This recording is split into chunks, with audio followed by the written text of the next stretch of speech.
औज़ुबिल्लाहि मिनश्शैतानिर्रजीम बिस्मिल्लाहिर्रहमानिर्रहीम अस्सलामु अलैकुम वरहमतुल्लाहि वबरकातुहू।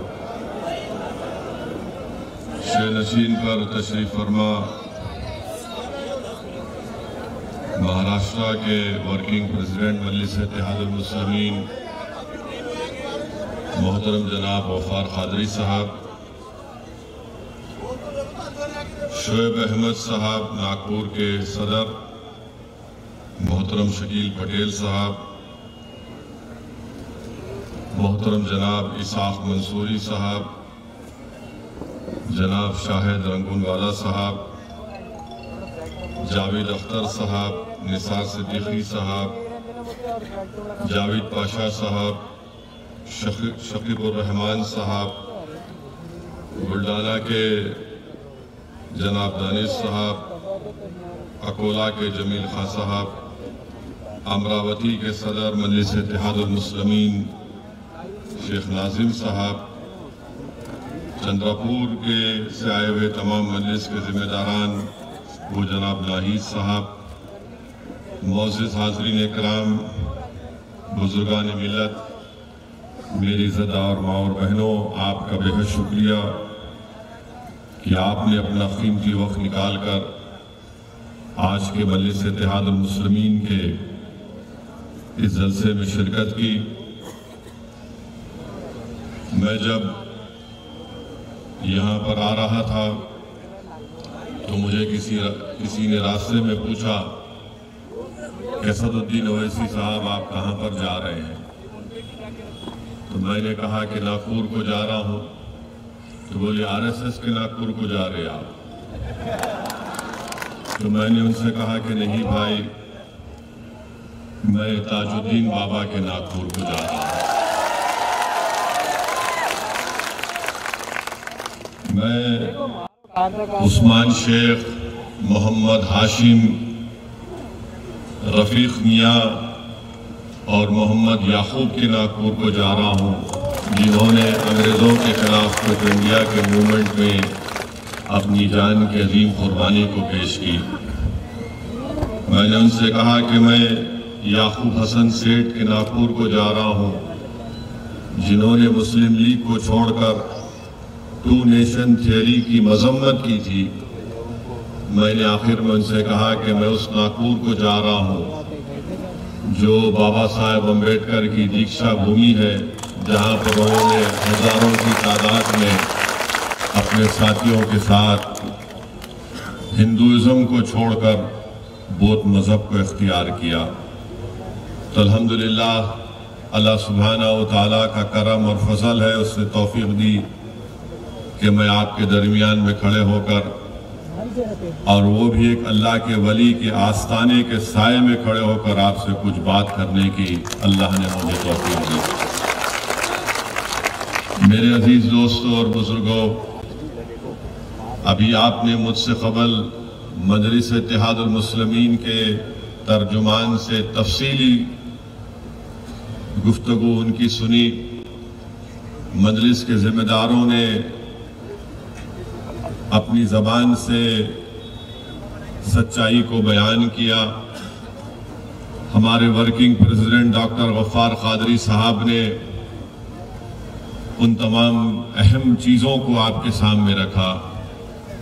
मैं सिर्फ आपके दरमियान में इसलिए खड़ा हूं कि आपको ये बताने के लिए कि अभी आपके सामने शकील पटेल साहब ने और डॉक्टर गफ्फार कादरी साहब को ये बताने के लिए कि अभी आपके सामने शकील पटेल साहब ने और डॉक्टर गफ्फार कादरी साहब ने इस बात को रखा कि नागपुर शहर में कई स्लम इलाकों को, झोपड़ पट्टियों को यहाँ की एडमिनिस्ट्रेशन ने, यहाँ की सरकार ने उनको रेगुलाइज किया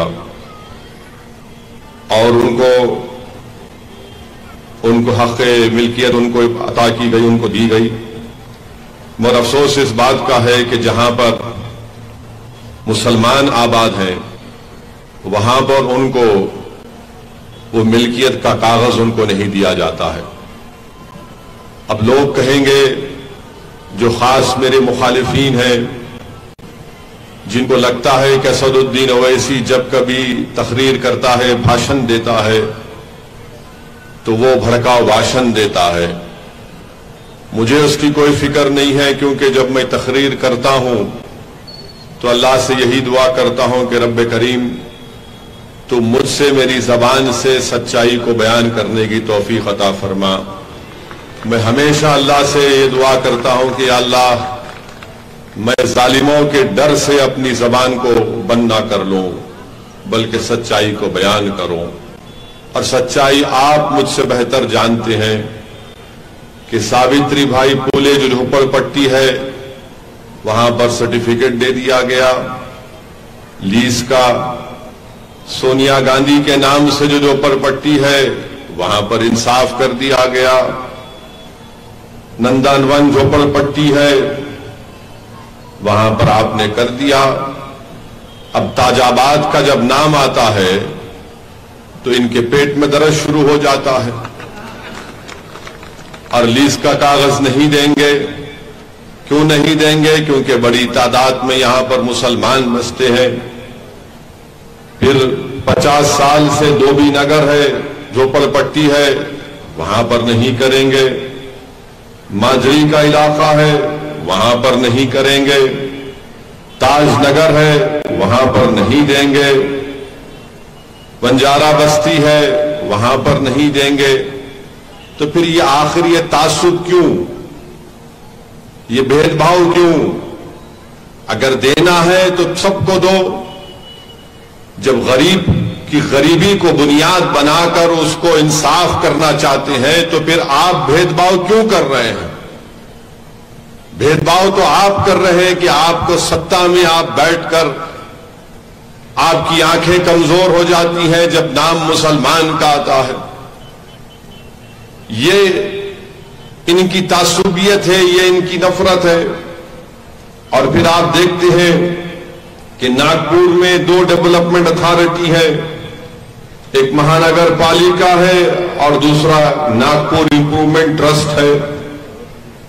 एनआईटी तो डेवलपमेंट के नाम पर पैसे ले लेती है कि यहां पर रोड बनाएंगे, सीवरेज लाइन बनाएंगे, पानी की लाइन बनाएंगे, मगर जहां पर मुसलमान और दलित लोगों की आबादी है वहां पर डेवलपमेंट नहीं किया जाता, पीने का पानी साफ नहीं आता।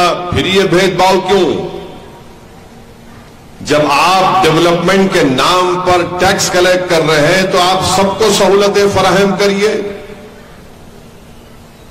और जब नहीं करते और हम बयान करते हैं, हमारे जिम्मेदार मजलिस के इसकी आवाज उठाते हैं, तो इनको लगता है कि ये कौन है जो हमको ललकार रहे हैं। हम उनको बताना चाह रहे हैं कि आपको नहीं बल्कि पूरे सिस्टम को हम ललकारते हैं। हम नाइंसाफी के खिलाफ आवाज बुलंद करते आए और आवाज बुलंद करते रहेंगे। आखिर क्यों नहीं नागपुर में एक स्लॉटर हाउस बनाया जाता जहां पर हुकूमत की निगरानी में भैंस को काटा जाए? मगर आप नहीं स्लॉटर हाउस खोलते हो। जो कुरैश बरादरी का गरीब है, जो बरसों से उनका प्रोफेशन है, उनका काम है, आप उन पर जुल्म करते हैं।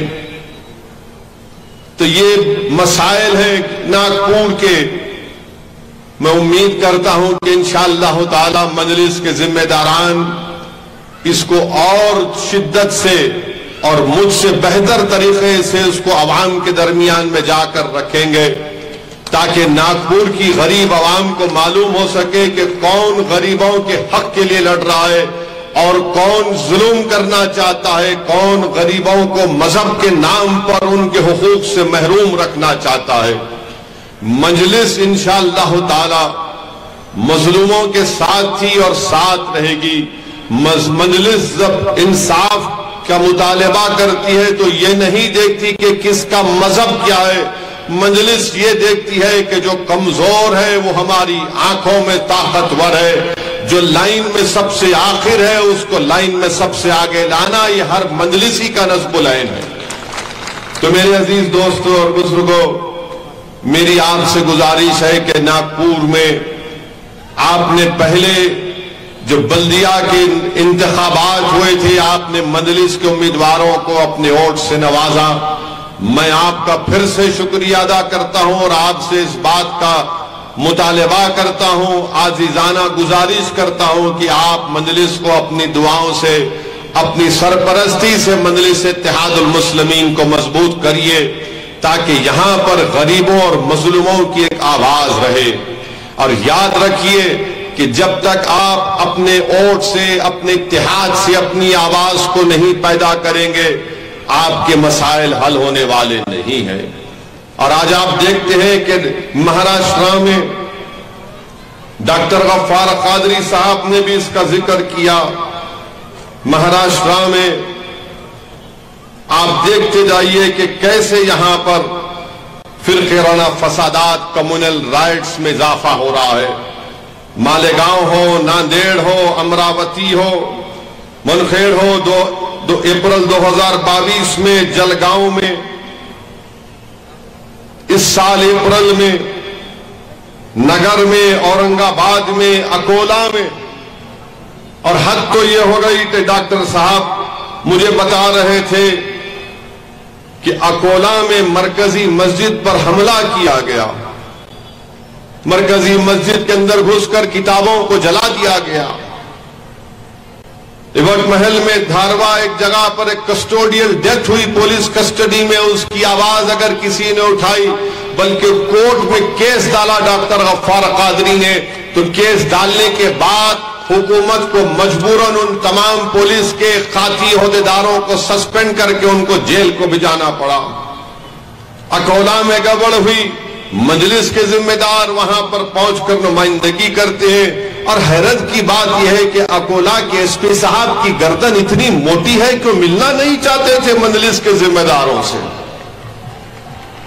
गर्दन मोटी है, कोई अनपार्लियामेंट्री वर्ड नहीं है। मिलना तो चाहिए था एसपी साहब को, बोले नहीं मिलता मैं। मत मिलिए आप, हमको क्या करना है।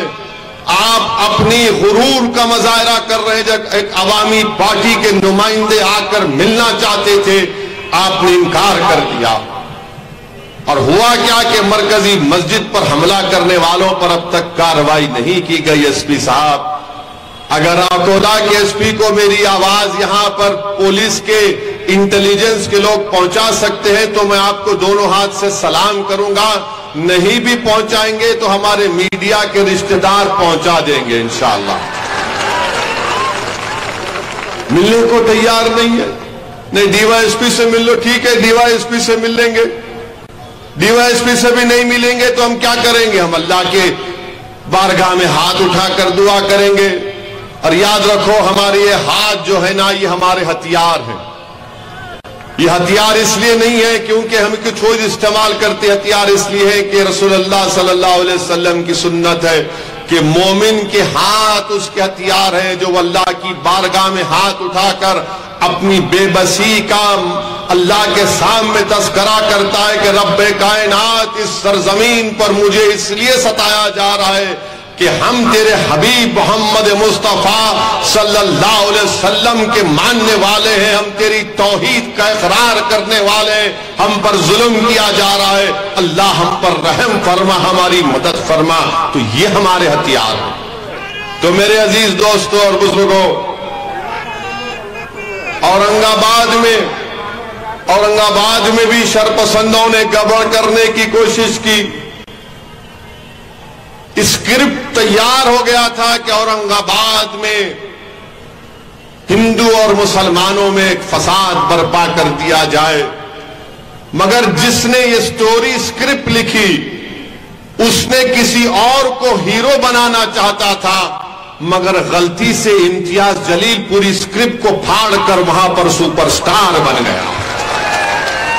और इम्तियाज जलील ने जाकर मंदिर में बैठकर मुस्लिम लड़कों को कहा कि नहीं, खबरदार, मंदिर के ऊपर आंच नहीं आने देंगे। इम्तियाज जलील मंदिर में कितना, 1 घंटे 2 घंटे 3 घंटे बैठे रहे। 3 घंटे इम्तियाज जलील बैठे रहे, हालात को पुरअमन किया। अफसोस है कि एक साहब की शहादत हुई, उनकी मौत हो गई।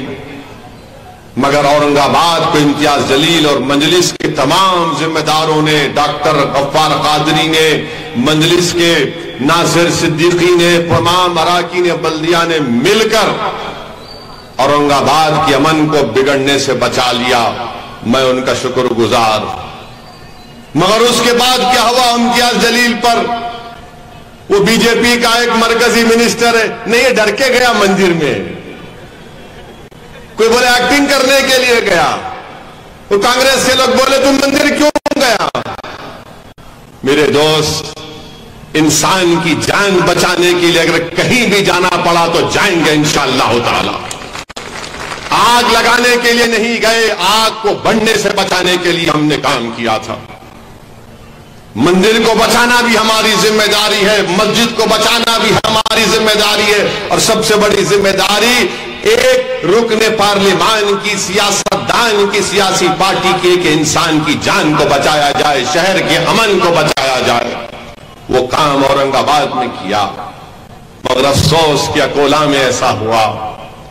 मुख्तलिफ मुकामात पर फसादात हो रहे हैं महाराष्ट्र में। ये फिक्र का लम्हा है। जो हुकूमत है उनको सोचना चाहिए कि क्यों हो रहा है। शिंदे और फडणवीस की ये जो जोड़ी है, इनको सोचना चाहिए कि ये क्यों हो रहा है। और अफसोस मुझे इस बात का होता है कि महाराष्ट्र में 50 ऐसे जलसे हुए, 50 ऐसे जलसे हुए, मगर आज के जलसे की रिपोर्टिंग आप कल से देखेंगे, कितना बड़ा चढ़ाकर लोग पेश करेंगे हमारे भाषण को। 50 ऐसे महाराष्ट्र में जलसे हुए, बल्कि जलसे नहीं थे, वो कम्युनल रैलीज थे।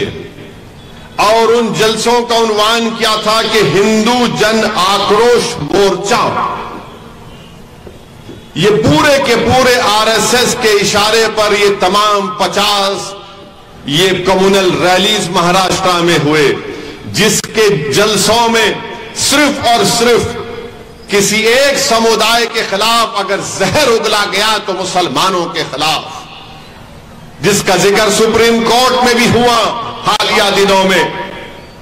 केस तो बुक हुआ, पुलिस ने एफआईआर रजिस्टर किया, मगर उनको गिरफ्तार नहीं किया। हम पूछना चाहते हैं उन लोगों से जिन्होंने ये जन आक्रोश मोर्चा निकाला, अरे भैया गुस्सा किस बात का है आपको? गुस्सा किस बात का है आपको? शिंदे मुख्यमंत्री बन गए हिंदुत्व के नाम पर। मोदी ने कहा कि मैं हिंदू राष्ट्रवादी हूं तो मैं प्रधानमंत्री हूं, तो आपको आक्रोश किस बात का है? मुख्यमंत्री आपका, डिप्टी चीफ मिनिस्टर आपका, होम मिनिस्टर आपका, सत्ता आपकी, मुंबई में महाराष्ट्र जन आक्रोश मोर्चा। तो मालूम हुआ कि मकसद एक ही था कि मुसलमानों को बदनाम करो, मुसलमानों का खौफ पैदा करो, मुसलमानों से नफरत पैदा करो, ताकि 2024 का जब पार्लियामेंट का इलेक्शन आ जाए तो हमारी रोटी उस पर सेक कर खा जाए उसको।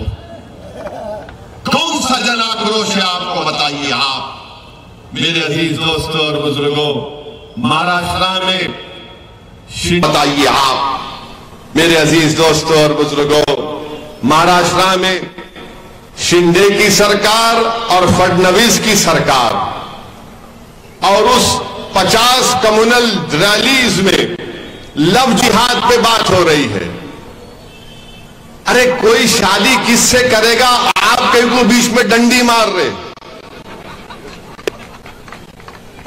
कानून के मुताबिक 18 साल 21 साल मुझे पसंद नहीं होगा, ठीक है, मुझे नहीं पसंद होगा, मगर मैं कैसे रोकूंगा उसको? नहीं, हम 50 हिंदू जन आक्रोश मोर्चा के जरिए गालियां देंगे। अरे भाई, आप लव जिहाद कहां है? लव में जिहाद का होता है प्यारे, लव पे लव ही होता है।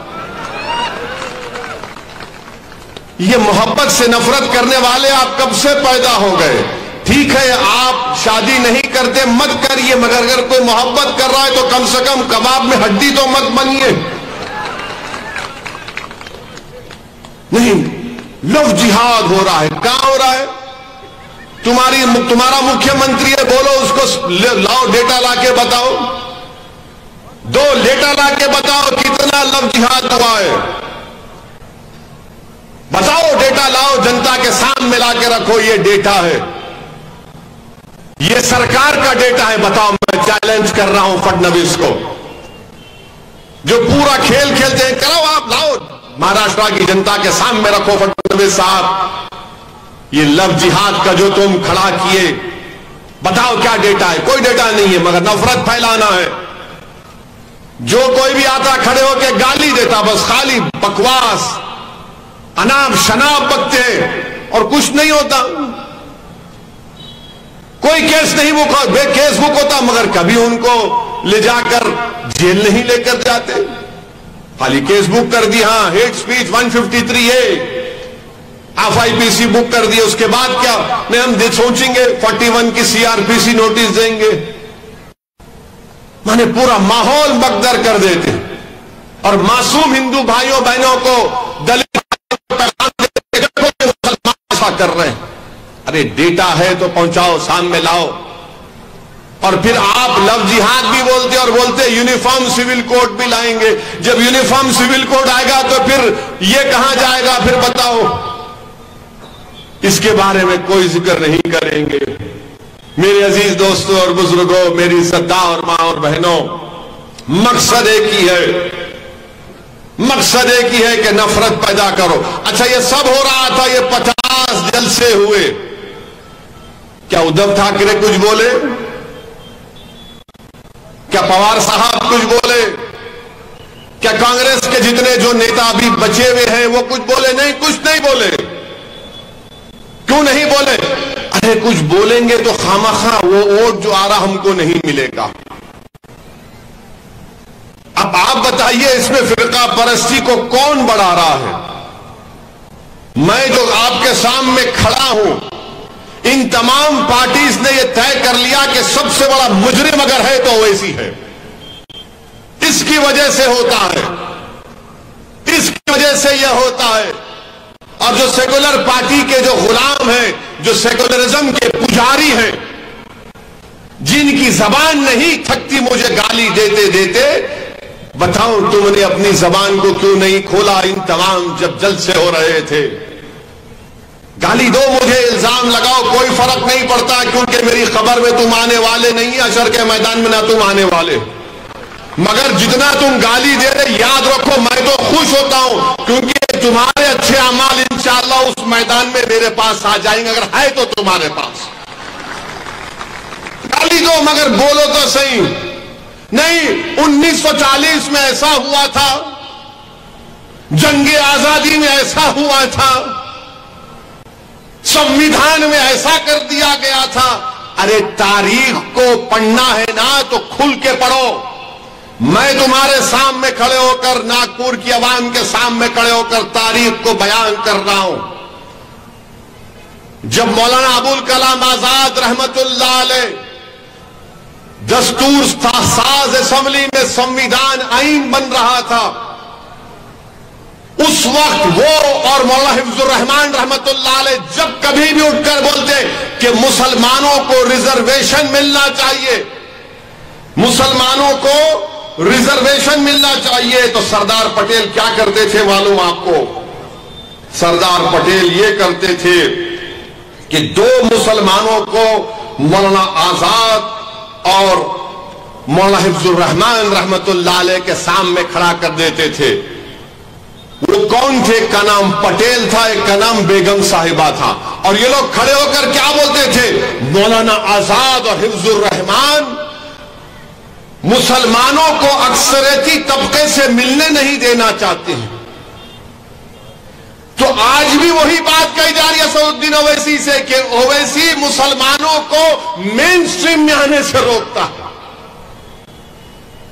जो बात 1948-49 में मौलाना आजाद और हिफ्जुर रहमान से कही जाती थी, वही डायलॉग, वही स्क्रिप्ट चल रहा है। तो मौलाना अबुल कलाम आजाद ने कहा कि ये कॉन्स्टिट्यूएंट असेंबली मेरे लिए एक नई कैद बन चुकी है। मौलाना आजाद ने लिखा ये। और अगर कोई ये कहेगा ये सेकुलरिज्म के पुजारी, ये सेकुलरिज्म के चमचे अगर कहेंगे ओवैसी कहां पर कहा, तो प्यारे वक्त और जगह बता दो, उसके बाद 5 मिनट में तुम ये वादा करना कि अगर मैं सच कह रहा हूं तो मेरा चप्पल होगी, तुम्हारा सर होगा। कब तक तुम धोखा देते रहोगे सेकुलरिज्म के नाम पर? जो बोलते आजादी के वक्त ऐसा हुआ था, आजादी के वक्त ये भी हुआ था कि पंडित नेहरू 1953 से लेकर 1964 तक मेरे पास चार्ट है जो फसादात हुए, उन फसादात में 85% मरने वाले मुसलमान थे, 60% जख्मी होने वाले मुसलमान थे। और तुम बात करते हो सेकुलरिज्म की। नेहरू जब वजीर आजम थे, वही स्क्रिप्ट है, वही कहानी है, वही प्यादे हैं, वही गुलाम है। और गाली उस वक्त मौलाना हिफ्जुर रहमान को, मौलाना आजाद को दी जाती थी रिजर्वेशन की जब बात होती थी, तो आज असदुद्दीन ओवैसी को और इम्तियाज जलील को गाली दी जा रही है।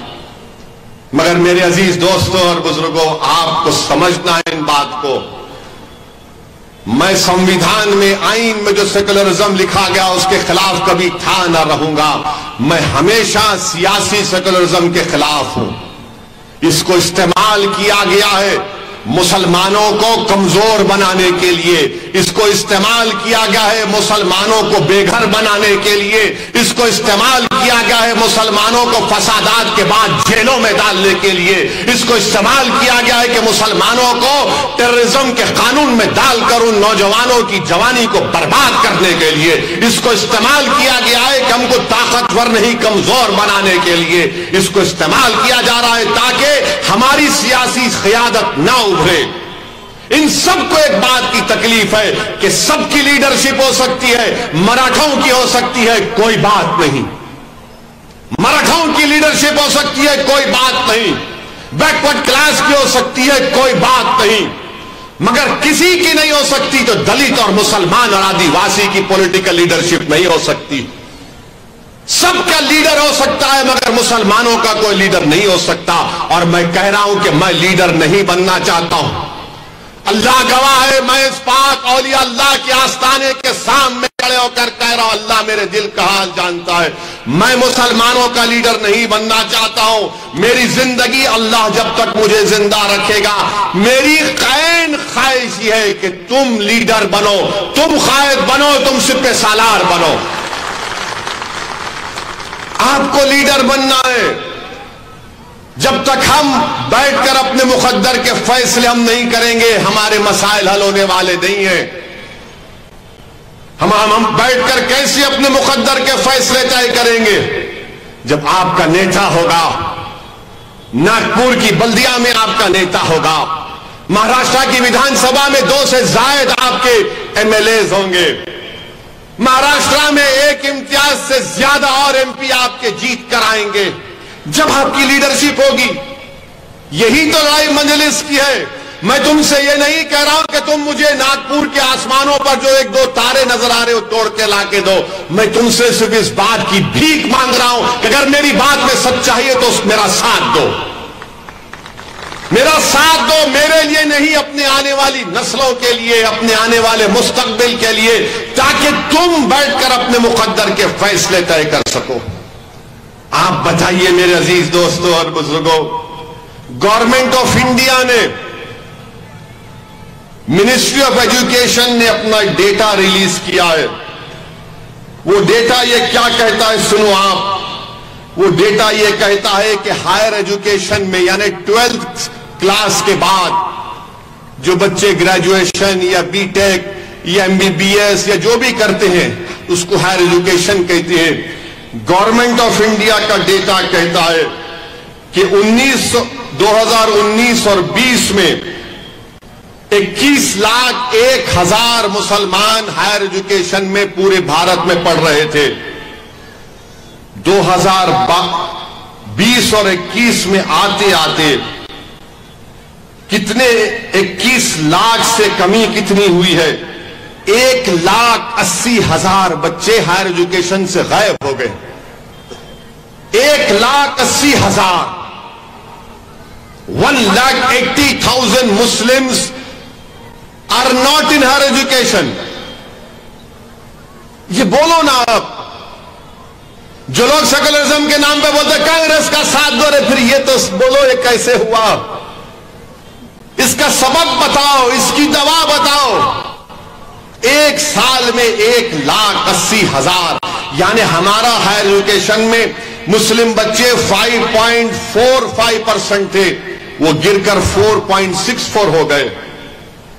सबसे नीचे अगर कोई आखिर में कोई है एजुकेशन में तो मुसलमान है, मुसलमान है। और आपको मालूम कि सबसे ज्यादा हायर एजुकेशन मुसलमान से आगे हमारे दलित भाई, हमारे आदिवासी भाई, हमारे ओबीसी भाई, और सबसे नीचे कौन है? मुसलमान। और सबसे ऊपर कौन है? Upper caste. 45% अपर कास्ट के लोग हायर एजुकेशन में।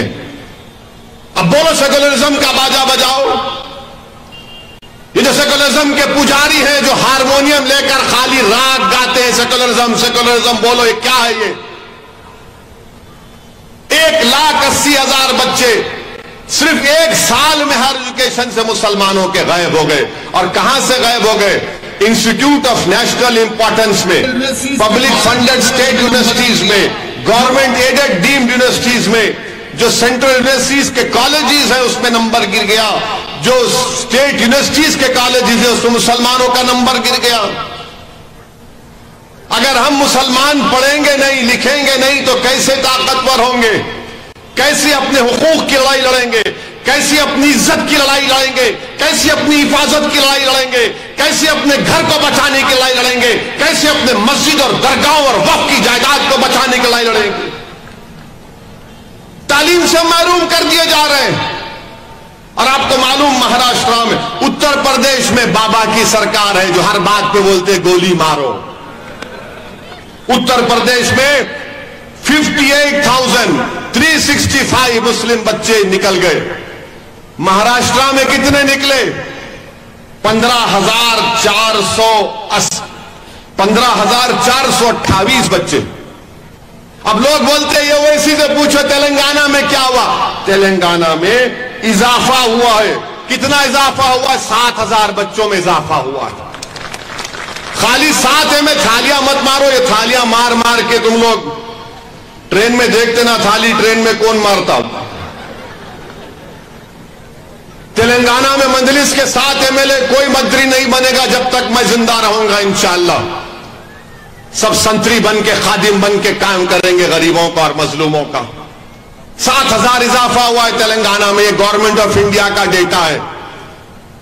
ये जो बीजेपी आरएसएस वाले जो ओवैसी को गाली देते हैं, ये जो कांग्रेस के गुलाम, इनके दुम छल्ले जो सेकुलरिज्म के पुजारी हैं, बताओ इसका जिम्मेदार कौन है? तुम सेकुलरिज्म सेकुलरिज्म, अरे कहां का सेकुलरिज्म है मुझे बताओ? कहे का सेकुलरिज्म है? क्यों नहीं मुसलमान तालीम हासिल करते? अब यहां से कोई बैठेगा बीजेपी कांग्रेस वाला, बोलेगा ए पढ़ते नहीं ना मुसलमान, इनको पढ़ने का शौक ही नहीं है, इनको खाली कारखाना होना, पंचर की दुकान होना, मैकेनिक होना, उन्हें ड्राइवर चलाना, फ्रूट का कारोबार करना। अरे जालिमो, तुम झूठ पे झूठ बोल रहे हो। मुसलमान इसलिए नहीं पढ़ा सकता अपनी औलाद को क्योंकि तुम्हारी सरकार हमको पढ़ाना नहीं चाहती, हमारे बच्चों को। तुम स्कॉलरशिप का इंतजाम करो, देखो कितने बच्चे पढ़ते हैं। आप बोलेंगे कहां से बोल रहे तुम? तेलंगाना में मुस्लिम बच्चे और बच्चियां गवर्नमेंट के मजलिस की नुमाइंदगी पर तेलंगाना में 65,000 के करीब मुस्लिम बच्चे और बच्चियां 6ठी जमात से 12वीं जमात तक गवर्नमेंट के रेजिडेंशियल स्कूल में पढ़ती हैं। फ्री में तालीम बेहतरीन, उसमें एडमिशन के लिए एंट्रेंस इतना पड़ता, मजलिस नुमाइंदगी करीब, तो हायर एजुकेशन में जाते। पैसे नहीं है, नौकरियां नहीं मिलती तो मुसलमान बोलता अरे भाई पढ़ लिया तो भी नौकरी मिली गई की है। और तीसरा यह वजह कि जो देखता है कि पूरे मुल्क में उसको कभी गाय के नाम पर मारा जा रहा, कभी गोश्त के नाम पर मारा जा रहा, कभी दाढ़ी के नाम पर मारा जा रहा, कभी पिक्चर के नाम पर मारा जा रहा है। एक डर का माहौल पैदा कर दिया हुकूमत करने वालों ने। और जो ये अपोजिशन में बैठे, अब जब इलेक्शन आएगा तो बोलेंगे बाबा सेकुलरिज्म के नाम पे भीख दे दे। ये बाबा ओवैसी को मत दे, वो वोट काटने वाला है। याद होगा ना आपको, जब नागपुर के इलेक्शन में मैं आया था, उस वक्त यही कांग्रेस और राष्ट्रवादी के लोगों ने कहा था कि ओवैसी को वोट मत दो, शिवसेना को और बीजेपी को रोकना है, उद्धव ठाकरे को और फडणवीस को रोकना है, ओवैसी को वोट मत दो। मगर आप जज्बाती थे। आज भी आपके दिल में होगा जज्बात, बोले बात तो सही है भाई, ओवैसी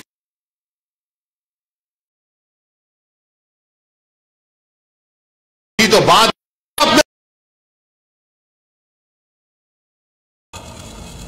जिसको डरा कर वोट आपसे लिया। अचानक महाराष्ट्र में आपने देखा कि शादी 2 के दरमियान में होती थी, अब 3 के दरमियान में शादी हो गई। उद्धव ठाकरे, पवार और कांग्रेस के कौन, अभी तो नेता कौन नहीं मार, हाँ नहीं वो कोई भी है, तीनों मिलकर निकाह कर लिए। 2 का निकाह होता था, 3 का हो गया। इसमें दूल्हा कौन दुल्हन कौन आप पूछ लो, मेरे को नहीं मालूम। अच्छा, उससे पहले सुबह 5 बजे फडणवीस और पवार साहब के भतीजे अचानक निकाह कर लिए। फिर चंद घंटों के बाद या खुला हुआ या तलाक हुआ, नहीं मालूम। मगर गाली हमको देते नहीं, इन्हें ये दाढ़ी वाला, ये शेरवानी परेशानी है। मेरे अजीज दोस्तों और बुजुर्गों, कब तक आप इसी तरह वोट डालते रहेंगे? आपका इख्तियार है, आप जिसको चाहे दे ना दे, आपका इख्तियार है। मगर कभी तो सोचो, मैंने तुम्हारे सामने मौलाना अबुल कलाम आजाद को कोट किया कि मौलाना आजाद ने कहा था 1949 में, मौलाना आजाद ने कहा था कि ये मेरे लिए एक नई जेल बन चुकी है। वही सिलसिला चल रहा है, वही सिलसिला चलता रहेगा। मैं मर जाऊंगा, जमीन में मेरी जिस्म की हड्डियां कीड़े मकोड़े खा लेंगे उसको, मगर यही इस्तेसाल चलेगा, यही धोखा चलता रहेगा। जिस दिन आप एक बार मुत्तहिद होकर, बेखौफ होकर अपने वोट का इस्तेमाल करेंगे, जैसा कि औरंगाबाद की आवाम को मैं सलाम करता हूं, लाख कोशिश कर लिए मगर औरंगाबाद के हिंदू, मुसलमान, दलितों ने कहा कि अब की बार इम्तियाज, और दोबारा इम्तियाज उन्होंने फैसला ले भी लिया। आप कब तक नहीं लेंगे? नहीं, इलेक्शन जैसे आता मुसलमानों का ऐसा लगता है भाई जिंदगी मौत का मामला है, क्या करेंगे? इनको नहीं वोट दिए तो उन्हों आ जाते। अरे मेरे भाई, तुम वोट मत भी दो, वो लोग जीत रहे, बीजेपी वाले आपकी वजह से नहीं जीत रहे। मैं हमेशा कह रहा हूं, आज भी कह रहा हूं आपसे, पार्लियामेंट का चुनाव क्या होता है देखो। मेरे अजीज दोस्तों और बुजुर्गों, अपनी लीडरशिप को पैदा करो। अगर आप मुझे पसंद नहीं करते तो किसी और को खड़ा कर लो मेरे भाई, मगर कोई तो हो जो तुम्हारी लड़ाई लड़ सके।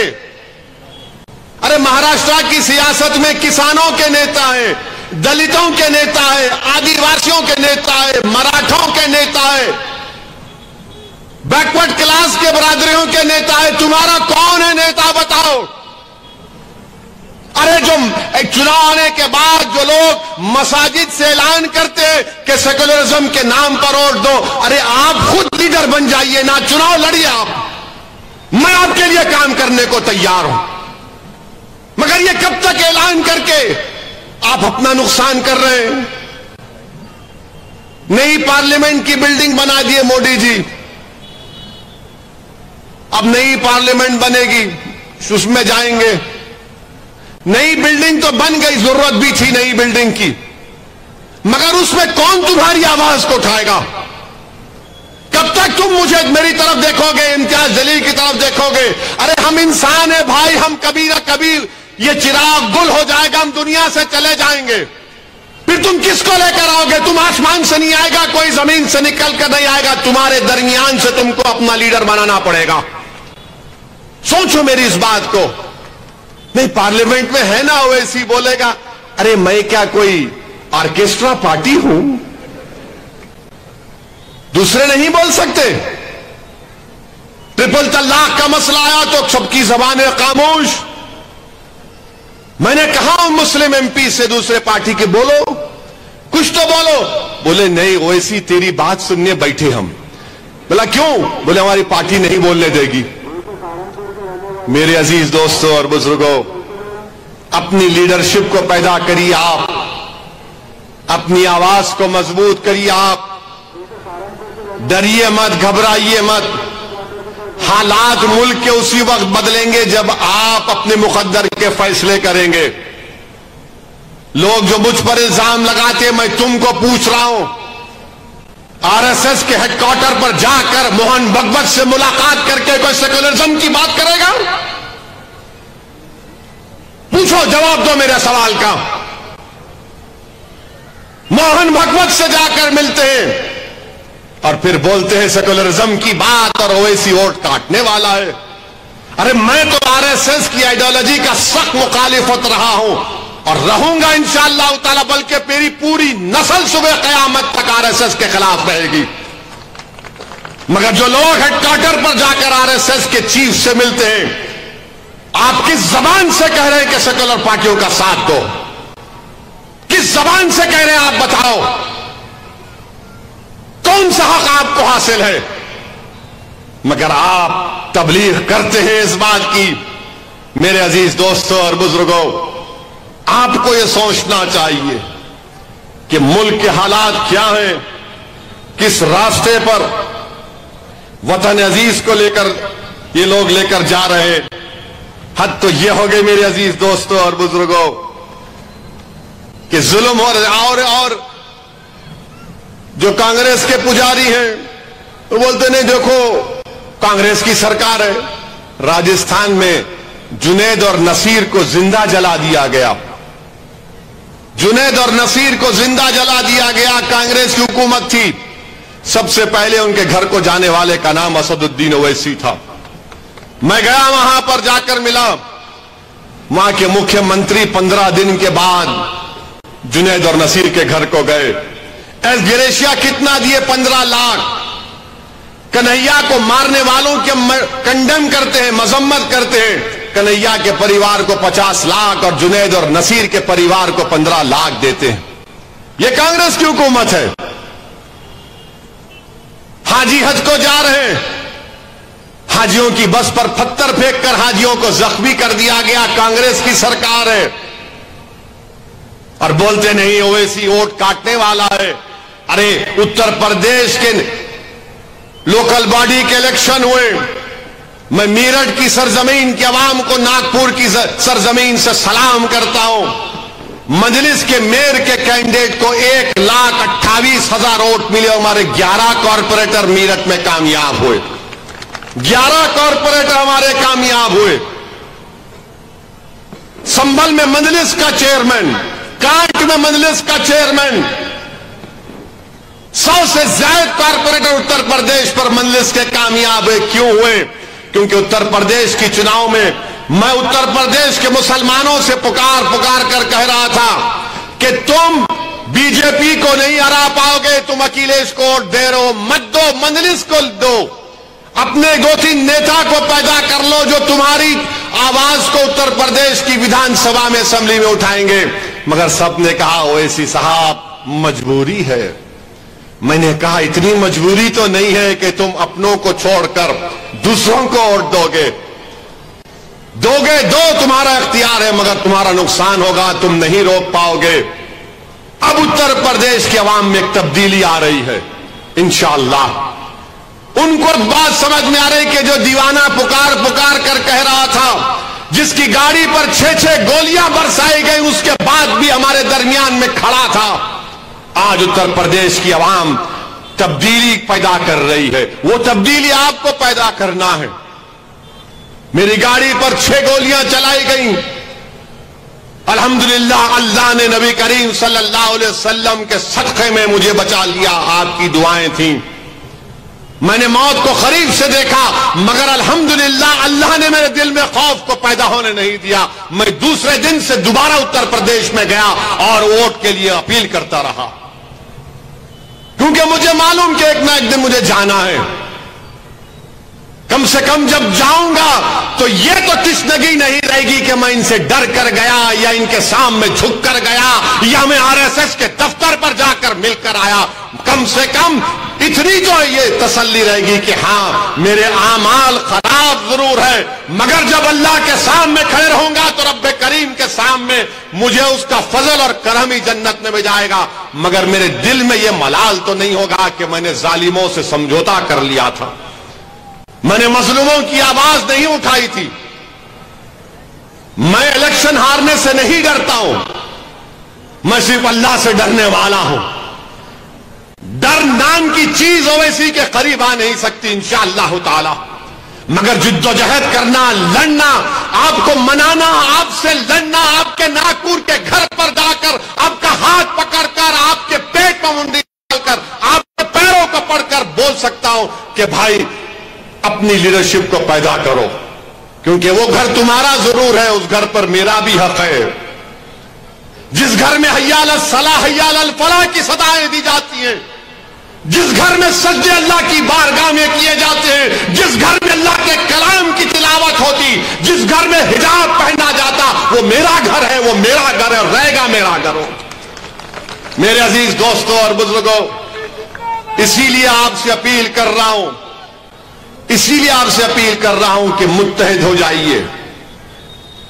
पार्लियामेंट का चुनाव आएगा तो लाहेअमल दूसरा होगा, असेंबली का चुनाव आएगा तो लाहेअमल मजलिस का होगा, जब बल्दिया का इलेक्शन आएगा तो आप ही को कामयाब करना है सबको। इस कॉर्पोरेटर कामयाब हो सकते हैं तो नागपुर में 11 क्यों नहीं हो सकते? इंशाअल्लाह जरूर हो सकते हैं मेरे भाई, बशर्ते कि आप मुत्तहिद रहें। और हमारे वजीर आजम आखिर में उनको भी बोल देंगे कुछ, नहीं तो ये कांग्रेस के पुजारी बोलेंगे तो हमारा बाजा बजाए, उनको नहीं बोले देखो। अब जैसा कि ये कि बाज कांग्रेस के चमचे बहुत हो गए, हमारे ससुरे बनने की कोशिश कर रहे, वैसे ही को समझता नहीं हमारी बात को। अरे क्या तू मेरा ससुरा है? मैं अपनी ससुरे की बात नहीं सुनता हूं, सिर्फ बीवी की सुनता हूं, क्योंकि आप सब सुनते हैं, मैं भी सुनता हूं। घर को गए तो भड़काऊ भाषण नहीं दे सकते, घर में खाली नीचे मुंडी डाल के जी जी। इन्हों हमारे ससुरे बन रहे, हमारे को मशवरा दे रहे, अरे तुम हारमोनियम लेके बैठ जाओ, तुम मुझे मशवरा देने की जरूरत नहीं है, मुझे ये बताओ मोदी को कामयाब किसने किया? अरे मोदी की हुकूमत में सबसे ज्यादा नुकसान अगर किसी को हुआ तो अल्पसंख्यक समाज को हुआ। 9 साल में दलितों को नुकसान हुआ है। किसको लव जिहाद के नाम पर मारा और पीटा जाता है? किसको तब्दीली मजहब के नाम पर पीटा जाता है? किसको गोश्त के नाम पर मारा जाता है? किसको सिटीजनशिप छीनने के लिए CAA का कानून कौन बनाता है? कौन बनाता है बताओ मेरे भाई? सबसे ज्यादा तो यही हो रहा है। UAPA का कानून बनाया गया, अमित शाह ने बनाया, उस कानून में अगर जेलों में सड़ रहे तो सबसे ज्यादा दलित, आदिवासी और मुसलमान। 8-8 महीने 2-2 साल बेल नहीं होती है, क्योंकि UAPA का कानून बीजेपी कांग्रेस ने तायीद किया। ये 9 साल का रिकॉर्ड है प्रधानमंत्री का। और मैं फिर से कह रहा हूं कि जब तारीख लिखी जाएगी नरेंद्र मोदी के सियासी लेगेसी की, तो उसमें जरूर लिखा जाएगा कि प्रधानमंत्री जब मोदी थे तो मुसलमानों को मार्जिनलाइज कर दिया गया, मुसलमानों को एलियनेट कर दिया गया, और मोदी के 300 MP में एक भी मुसलमान MP नहीं है, एक मुसलमान मिनिस्टर नहीं है। हिजाब के खिलाफ कानून बनाती है बीजेपी जब मोदी वजीर आजम होते हैं। मेरे अजीज दोस्तों और बुजुर्गों, बीजेपी अगर जीत रही है तो कांग्रेस की वजह से, ये सेक्युलर पार्टियों की वजह से जीत रही है। इनमें इतनी ताकत नहीं है कि मोदी को रोक सके, मगर इनमें इतनी ताकत है कि झूठ पर धोखा देकर आपका वोट ले सकें। अगर मोदी को हराना है तो आइडियोलॉजी पर मुकाबला करो। मोदी को हराना है तो देश की जनता को आरएसएस और मोदी के खिलाफ करो। मोदी को हराना है तो बेरोजगार नौजवानों को हुकूमत के खिलाफ खड़ा करो। मोदी को हराना है 24 में तो किसानों को सामने खड़ा करो, गरीबों को सामने खड़ा करो, जिनकी आमदनी कम हो चुकी है। अगर आज एक मजदूर 100 रुपये कमाता था तो आज सिर्फ 50 रुपये कमा रहा है, और एक अमीर अगर आज 100 रुपये कमा रहा था तो आज 120 रुपये कमा रहा है। मगर ये लोग मोदी से मुकाबला करना नहीं जानते। ये कहना चाहते हैं कि सबसे बड़ा हिंदुत्व का नेता कौन है। इसीलिए महाराष्ट्र में आप देख रहे कि कांग्रेस और शरद पवार मिलकर उद्धव ठाकरे को मुख्यमंत्री बनाना चाहते हैं, जिसने विधानसभा में खड़े होकर कहा था कि हां, हमने बाबरी मस्जिद को शहीद किया था। जब तुम ये कहोगे और इसको मुख्यमंत्री बनाना चाहोगे तो फिर मोदी को कहां रोक पाओगे। मेरे अजीज दोस्तों और बुजुर्गों, मेरी आपसे दवन गुजारिश ये है कि आप मजलिस इत्तेहादुल मुस्लिमीन को मजबूत करिए। और मुझे यहां पर एक शेर किसी का था या किसी का एक डायलॉग था याद आ रहा है कि तुम्हारा गम है गम, तुम्हारा गम है गम, मुसलमानों का गम ख्वाब व कहानी है क्या। तुम्हारा गम है गम, मुसलमानों का गम ख्वाब और कहानी है क्या। तुम्हारा खून है खून, हमारा खून पानी है क्या। वाखिर दावन अल्हम्दुलिल्लाह रब्बिल आलमीन। आपका बेहद शुक्रिया। आप आए, मजलिस को मजबूत करिए। अल्हम्दुलिल्लाह रब्बिल आलमीन।